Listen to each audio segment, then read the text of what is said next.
नमस्कार दोस्तों। आज की जो सच्ची घटना है वो मुझे मेरी दोस्त सीमा ने बताई है। सीमा का जन्म उत्तर प्रदेश के लखनऊ में हुआ था और वहीं पर उनकी परवरिश भी हुई।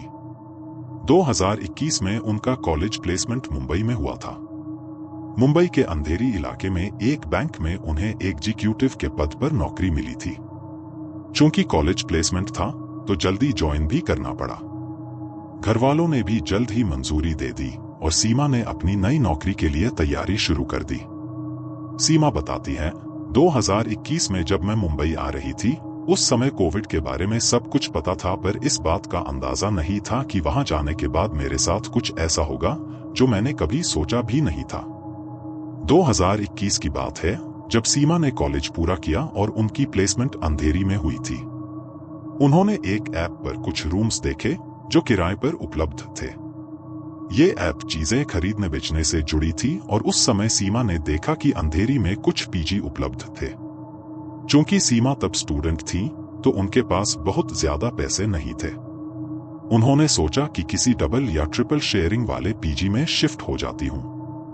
उन्होंने एक डबल शेयरिंग वाला रूम देखा और अपना सारा सामान लेकर पीजी देखने चली गई। सीमा बताती है, जब मैं उस पीजी को देखने गई तो मुझे 3rd फ्लोर पर रूम मिला। वहां 6 रूम्स थे, कुछ में डबल शेयरिंग थी और कुछ में ट्रिपल शेयरिंग। फ्लोर पर 2 वॉशरूम थे और एक किचन। जब मैं उस रूम को देखने गई तो मुझे डबल शेयरिंग वाला रूम मिला और उस समय वहां रहना था। एसी वगैरह सब सही था, लेकिन मुझे उस जगह पर बहुत नेगेटिव वाइब्स आने लगी। जैसे हम नई जगह जाते हैं तो कभी कभी पॉजिटिव फील होता है, लेकिन मुझे वहां कुछ अजीब ही लगा। हालांकि सीमा ने सोचा कि नौकरी पक्की हो गई है और पीजी भी ठीक ठाक लग रहा है तो क्यों न एडवांस देकर शिफ्ट हो जाऊं। उन्होंने 3000 रुपए एडवांस दिए और अपना सारा सामान लखनऊ से लाकर शिफ्ट कर लिया। पहली रात जब सीमा वहां रुकी तो उन्हें कुछ खास महसूस नहीं हुआ। सीमा ने बताया, अगली सुबह मेरे कमरे में एक प्रिया नाम की लड़की आ गई। उसे देखकर मैं बहुत खुश हुई क्योंकि मुझे लगा कि अब मेरे पास एक रूममेट है जिसके साथ मैं अपनी बातें शेयर कर सकती हूँ। शुरुआत में सब कुछ ठीक चल रहा था। 1-2 दिन तक सीमा और प्रिया के बीच सब सामान्य रहा, लेकिन फिर धीरे धीरे उनके बीच छोटी छोटी बातों पर लड़ाइयां शुरू हो गईं। मुख्य कारण यह था कि सीमा जिस प्राइवेट बैंक में काम करती थी वहां हमेशा एसी चलता था, जबकि प्रिया एक साधारण बैकग्राउंड से थी और उसे एसी की इतनी आदत नहीं थी। सीमा को बैंक में काम करने की वजह से एसी की लत लग गई थी और उसे इसके बिना नींद नहीं आती थी। रात को जब सीमा एसी चलाने की बात करती तो प्रिया इसका विरोध करती। वो कहती, इतना ज्यादा बिल आएगा, एसी मत चलाओ। सीमा बताती है, मुझे एसी की इतनी आदत हो गई थी कि इसके बिना मैं सो ही नहीं पाती थी। एक दिन उनकी लड़ाई इतनी बढ़ गई कि सीमा ने पीजी की आंटी से बात की और कहा, मुझे दूसरा रूम चाहिए। आंटी उन्हें ऊपर के एक बड़े रूम में ले गई जो ट्रिपल शेयरिंग में था। जहां सीमा पहले रहती थी उसका किराया 15,000 रुपए था क्योंकि वो डबल शेयरिंग रूम था, जबकि नया रूम ट्रिपल शेयरिंग था जिसका किराया 10,000 रुपए था। सीमा ने सोचा, किराया भी कम है और जगह भी बड़ी है, और फिर वो उस नए रूम में शिफ्ट हो गई। सीमा के शिफ्ट होने के बाद प्रिया अकेली रह गई और उसे बहुत बुरा लगने लगा। वो सोचने लगी, एक ही तो दोस्त थी यहाँ पर और वो भी मुझसे नाराज होकर दूसरे कमरे में चली गई। कुछ दिनों बाद प्रिया सीमा के पास आई और बोली, यार हमने बेवजह एसी के चक्कर में लड़ाई कर ली। दोनों ने जब फिर से बात की तो सीमा ने बताया, इस रूम में भी एसी है और रूम काफी बड़ा है, तो अगर एसी चलाएंगे तो हवा इतनी तेज नहीं लगेगी। प्रिया ने सोचा, अगर मैं भी इस बड़े रूम में शिफ्ट हो जाऊं तो किराया भी कम हो जाएगा और समस्या भी खत्म हो जाएगी। दोनों ने पीजी की आंटी से बात की और फिर प्रिया भी सीमा के साथ उस बड़े रूम में शिफ्ट हो गई। अब दोनों ट्रिपल शेयरिंग वाले बड़े रूम में रहने लगे, हालांकि अभी उस रूम में कोई तीसरा नहीं आया था। इसके बाद से उनका पीजी का सफर बहुत अच्छा चल रहा था। सीमा अपने जॉब पर जाती और प्रिया, जो एक स्टूडेंट थी, अपने पढ़ाई के लिए लाइब्रेरी जाती। दोनों के बीच अब कोई समस्या नहीं थी और उनका रहना अब आरामदायक और सहज हो गया था। 2021 की बात है जब उनकी लाइफ में एक और मेंबर की एंट्री हुई। एक दीदी जो उम्र में सीमा और प्रिया से बड़ी थी, उनके बगल वाले रूम में रहने आईं। उनका नाम था मुस्कान। मुस्कान दीदी इंदौर से आई थी, लेकिन मुंबई इसलिए आई थी ताकि अपना आईवीएफ करवा सके। उनके पति मलेशिया में रहते थे, लेकिन उनके रिश्ते की परेशानियों के बारे में सीमा को ज्यादा जानकारी नहीं थी।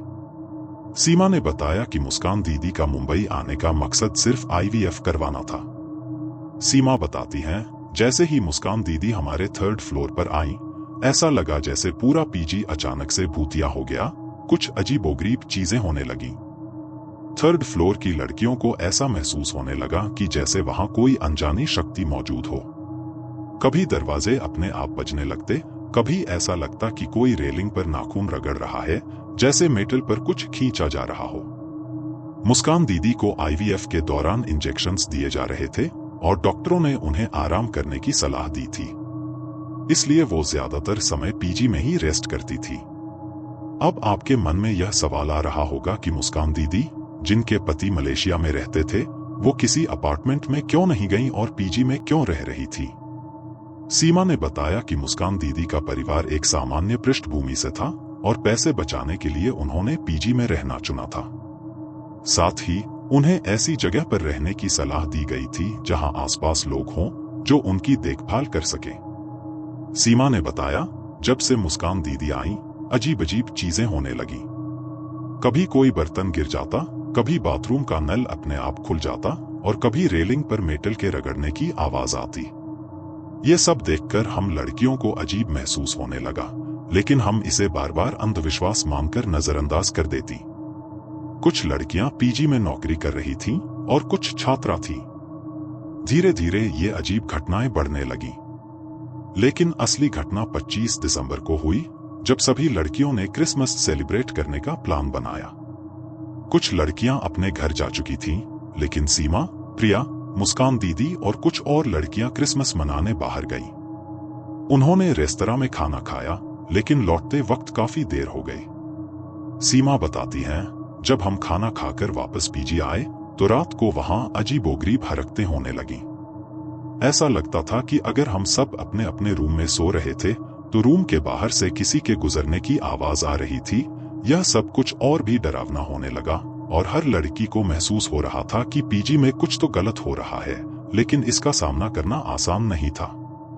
सीमा ने बताया, ऐसा लगता था कि पीजी के बालकनी वाले गेट पर कोई फुसफुसा रहा हो। अजीब अजीब सी आवाजें आने लगी थी। कभी किसी बच्चे की आवाज सुनाई देती, कभी किसी औरत की, और ये आवाजें लड़कियों को बेहद तंग कर रही थी। कुछ दिन तक सभी लड़कियों ने इसे नजरअंदाज करने की कोशिश की, सोचते हुए कि शायद यह उनका वहम है या कुछ ऊंच नीच हो रही होगी। लेकिन तीसरे या चौथे दिन, जब मुस्कान दीदी का पहला आईवीएफ फेल हो गया, तो सभी को बहुत बुरा लगा। सभी लड़कियों ने सोचा कि मुस्कान दीदी इतनी दूर से आई थी और उनका इलाज सफल नहीं हो पाया। धीरे धीरे लड़कियों ने इस बात को जोड़ना शुरू कर दिया कि शायद ये पीजी या ये फ्लोर ही मनहूस है। किसी को यह भी शक होने लगा कि कहीं इन अजीब घटनाओं की वजह से तो ऐसा नहीं हो रहा। हालांकि आईवीएफ एक प्रोसेस है और अगर यह एक बार फेल हो जाता है तो दोबारा भी ट्राई किया जा सकता है, लेकिन इसका हर असफल प्रयास शरीर को और कमजोर बना देता है। समय बीतता गया और मुस्कान दीदी ने आखिरकार यह तय किया कि वह दूसरा आईवीएफ करवाएंगी। सीमा ने बताया, मैं तो जॉब पर जाती थी और वापस आती थी। क्रिसमस के वक्त जो लड़कियां छुट्टियों पर गई थीं, वो अभी तक वापस नहीं आई थीं, तो पीजी काफी खाली सा रहने लगा था। मुस्कान दीदी ने अपना दूसरा आईवीएफ करवाया और उन्हें फिर से इंजेक्शंस दिए गए और डॉक्टरों ने उन्हें बेड रेस्ट की सलाह दी। सीमा ने आगे बताया कि मुस्कान दीदी ने इंदौर से अपनी मम्मी को बुला लिया ताकि उनकी देखभाल हो सके। लेकिन इसके बाद जो हुआ वह बेहद डरावना और दिल दहला देने वाला था। सीमा ने कहा, जो हादसा मुस्कान दीदी के साथ हुआ, उसे सुनकर मेरे खुद के रोंगटे खड़े हो गए। एक रात मुस्कान दीदी और उनकी मम्मी अपने रूम में सो रही थी। उस कमरे में और भी लड़कियां रहती थीं, लेकिन उस समय वे सब बाहर थीं। कमरे में 2 दरवाजे थे, एक जो फ्लोर की तरफ खुलता था और दूसरा जो बालकनी की तरफ खुलता था। मां बेटी दोनों आराम से लेटी हुई थीं। तभी अचानक मुस्कान दीदी को ऐसा महसूस हुआ कि बालकनी वाले गेट पर किसी ने दस्तक दी। पहले तो उन्हें लगा कि शायद यह उनका वहम होगा या कुछ सामान्य घटना। वे उठी, बालकनी का गेट खोला, लेकिन वहां कोई नहीं था। उन्होंने सोचा कि शायद कुछ गड़बड़ हो और वापस सोने चली गईं। अगले 10 मिनट के भीतर फिर से उन्हें ऐसा लगा कि बालकनी वाले गेट पर किसी ने नॉक किया। इस बार वह और ज्यादा डर गईं, क्योंकि उस साइड से कोई आ ही नहीं सकता था, वहां जाने का कोई रास्ता ही नहीं था। अब डर का माहौल और गहरा हो गया था और मां बेटी दोनों समझ नहीं पा रही थी कि यह क्या हो रहा है। मुस्कान दीदी ने जब बालकनी वाले गेट पर फिर से नॉक सुनी तो उन्होंने फौरन अपना फोन उठाया और सीमा को कॉल कर दी। उन्होंने कहा, यार, हमारे रूम में कुछ अजीब हो रहा है। सीमा ने मजाक में हंसते हुए कहा, अरे दीदी, ये सब वहम है। रुको, मैं आ रही हूं। सीमा ने बताया, जब मैं उनके रूम में पहुंची तो मैंने मुस्कान दीदी का मजाक बना दिया कि ये सब वहम है, ऐसा कुछ नहीं होता। आज तक मेरे साथ तो कुछ भी ऐसा नहीं हुआ, लेकिन अंदर ही अंदर सीमा को भी थोड़ा अजीब लग रहा था, क्योंकि पीजी में कई लड़कियों ने ऐसी घटनाओं को महसूस किया था, मगर कोई भी इस मुद्दे को खुलकर बढ़ावा नहीं देता था। फिर जब सीमा और मुस्कान दीदी बैठी बातें कर रही थीं, अचानक से फिर से बालकनी पर नॉक हुआ। इस बार सीमा के रोंगटे खड़े हो गए। उन्होंने महसूस किया कि जो बातें सिर्फ डरावनी कहानियों जैसी लगती थीं, वो अब हकीकत बनकर उनके सामने हो रही थी। सीमा ने कहा, दीदी, मुझे यहाँ पर पॉजिटिव वाइब्स नहीं आ रही हैं। आप मेरे रूम में चलो। उन्होंने बालकनी का गेट अच्छे से लॉक किया और जब ये तीनों, सीमा, मुस्कान दीदी और उनकी मम्मी, कमरे से बाहर निकल रहे थे, तभी अचानक से कमरे का मेन गेट, जो फ्लोर से कनेक्टेड था, इतनी जोर से बजा कि तीनों बुरी तरह डर गए। अचानक उनके मुंह से चीख निकल गई और आंटी जी भी बुरी तरह से डर गई थी। ये तीनों बाहर निकलकर इधर उधर देखने लगे कि आखिर हो क्या रहा है। तभी अचानक से पीजी की लाइट चली गई और वहां कोई इन्वर्टर भी नहीं था। लाइट जाते ही फ्लोर पर हाहाकार मच गया। जो लड़कियां उस फ्लोर पर थीं, वो भी अपने रूम से बाहर आ गईं ये देखने के लिए कि आखिर क्या हो रहा है। उसके बाद जितनी भी लड़कियां वहां खड़ी थीं, सबने देखा कि मुस्कान दीदी का कमरा, जिसमें उनकी मम्मी और वो रह रही थीं, उसका गेट इतनी बुरी तरह से बजने लगा जैसे कोई जोर जोर से धक्का मार रहा हो। सब लड़कियां भागकर सीधे सीमा के रूम में चली गईं। उस रात करीब 6-7 लड़कियां सीमा के रूम में ही रुकीं और कोई भी बाहर नहीं निकला। सीमा ने बताया, आंटी जी भी इतनी डरी हुई थी कि उन्होंने अपनी पूरी जिंदगी में ऐसा कभी एक्सपीरियंस नहीं किया था।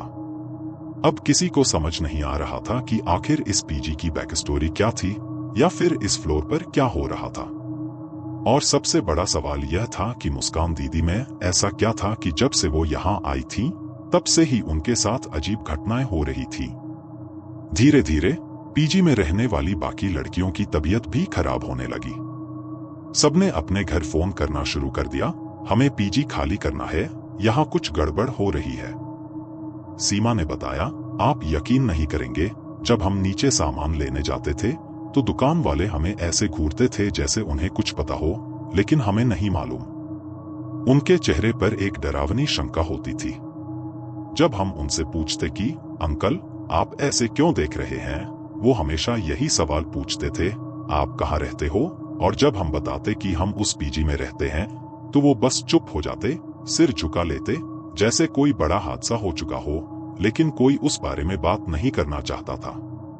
सीमा ने आगे कहा, पीजी की हालत इतनी खराब हो गई थी कि जब हम सुबह कपड़े लेने जाते थे तो सभी लड़कियां हनुमान चालीसा प्ले करके हाथ पकड़कर जाती थी। हमें भी डर लगने लगा था। आंटी जी तक ऐसे ही काम करती थी। धीरे धीरे मुस्कान दीदी का दूसरा आईवीएफ भी फेल हो गया और वो इतना बुरी तरह डिप्रेशन में चली गई कि उन्हें अपने भाई को बुलाना पड़ा। उनका भाई इंदौर से आया और मुस्कान दीदी और उनकी मां को इंदौर वापस ले गया। इसके बाद की सारी प्रक्रियाएं वहीं हुई। सीमा ने बताया, मेरी किस्मत देखिए, मेरी जॉब चल रही थी और मेरे पीछे से पूरा फ्लोर खाली हो चुका था। सिर्फ 2 लड़कियां बची थी। लेकिन जब मैं ऑफिस से वापस आई तो वो लड़कियां भी जा चुकी थी। इस पूरे हादसे को चलते हुए 7-8 महीने हो गए थे। इसी दौरान सीमा की मुलाकात ऑफिस में एक लड़के से हुई जो मुस्लिम था। सीमा हिंदू थी, लेकिन इन दोनों के बीच अच्छी दोस्ती हो गई और धीरे धीरे ये दोस्ती प्यार में बदल गई। सीमा ने बताया, जब ये सब कुछ पीजी में हो रहा था, मैं अपने बॉयफ्रेंड को रोज बताती थी कि आज ये हुआ, आज वो हुआ। वो अक्सर कहते थे, तुम लोग शिफ्ट क्यों नहीं हो जाते? तुम लोग इस सब को मजाक में क्यों ले रहे हो? कभी कभी वो मजाक भी बना देते थे कि ऐसा कुछ नहीं होता, तुमने अपने दिमाग में ये सब बना लिया है। फिर एक दिन पीजी लगभग पूरी तरह से खाली हो गया था। उस रात अचानक लाइट चली गई और सीमा को महसूस होने लगा कि उनके आसपास कुछ है, कोई अजीब सा एहसास हो रहा था। उन्होंने बताया, मैं एक बात बताना भूल गई थी, जब हम मिले थे तो कुछ ही समय बाद हमारा रोका भी हो गया था। दोनों फैमिली में कोई पाबंदी नहीं थी, इसलिए हमारी सगाई करवा दी गई थी। लड़का अपनी जॉब कर रहा था और मैं भी अपनी जॉब में लगी हुई थी। लेकिन पीजी में जो कुछ हो रहा था, उसने उनकी जिंदगी पर गहरा असर डाला था। सीमा ने बताया, 2022 में शादी से 2 महीने पहले मैं प्रेग्नेंट हो गई थी। उस समय मैं अकेली ही पीजी में थी। बार बार अपने बॉयफ्रेंड को फोन करके बताती थी कि मुझे कुछ अजीब सा महसूस हो रहा है। पूरा पीजी खाली था और मेरे अंदर एक अजीब सी बेचैनी थी। जब मैं अपने बॉयफ्रेंड को ये सब बताती तो वो कहता, कोई बात नहीं, मैं आ जाता हूँ तुम्हें लेने, लेकिन मैं हमेशा मना कर देती थी, कहती, अभी नहीं, शादी से पहले मिलना अच्छा नहीं लगता, आपकी फैमिली क्या सोचेगी? शादी होने में अब 2 महीने ही तो बचे हैं। सीमा ने आगे कहा, हालांकि मैं जानती थी कि शादी पक्की है, लेकिन फिर भी मैं उस खाली पीजी में रह रही थी। और फिर वो रात आई जब लाइट चली गई थी। उस रात मुझे पहली बार वो एंटिटी नजर आई, एक 24-25 साल लड़की के रूप में। वो लड़की मेरे आगे पीछे घूम रही थी, मुस्कुरा रही थी, जैसे जानबूझकर मुझे एहसास करा रही हो कि वो मेरे आसपास है। जैसे ही लाइट गई, मैंने अपना चेहरा नीचे कर लिया, लेकिन तभी दरवाजा बजा। मैं बहुत डर गई, लगा शायद अब की बार वो मुझे ले जाएगी। सीमा ने बताया, दरवाजे पर जो खटखट हो रही थी वो कोई और नहीं बल्कि नीचे रहने वाली भाभी थी। वो ऊपर आई और बोली, सीमा, तू अकेली है, तुझे डर लग रहा होगा, चल नीचे हमारे साथ सो जा। पर मैंने इतनी बड़ी बेवकूफी की और उनसे कह दिया, नहीं भाभी, मैं ठीक हूँ, मुझे कोई डर नहीं लग रहा। भाभी ने फिर से कहा, देख, सोच ले, फ्लोर पर कोई नहीं है, तू अकेली है, अगर तुझे चलना है तो चल ले। लेकिन मैंने फिर से मना कर दिया, कोई बात नहीं, मैं यहाँ अकेली ही ठीक हूँ, कोई डरने की बात नहीं है। भाभी नीचे चली गई और मैं वहां अकेली रह गई। उस रात मैंने हर 5 मिनट में आंखें खोली।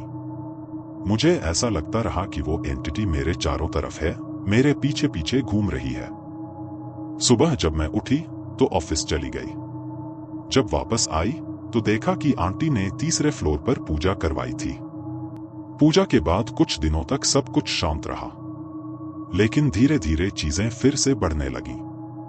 कोई भी तीसरे फ्लोर पर रहने नहीं आ रहा था और मुझे भी एहसास हो रहा था कि हालात बिगड़ते जा रहे हैं।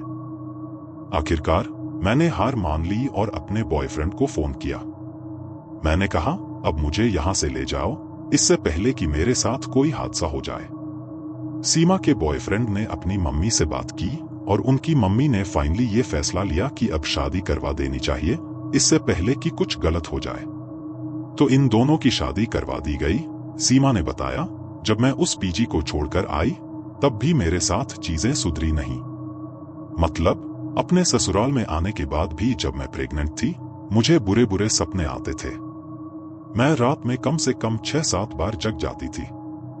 हमेशा ऐसा फील होता था कि मेरे आसपास कोई ना कोई एंटिटी है, एक अजीब सी प्रेजेंस थी जो मुझे महसूस हो रही थी। सीमा ने अपने हस्बैंड को बताया, जिन्होंने यह बात अपनी मम्मी से साझा की। उनकी मम्मी ने आखिरकार एक मौलवी मौलाना को बुलाया। सीमा ने बताया, चूंकि मैं मुस्लिम फैमिली में थी तो मुझे अब सहारा भी मौलवी और मौलाना का ही लेना था। जब मौलवी मौलाना आए, उन्होंने कुछ देर मेरे चेहरे और हाथों को देखा।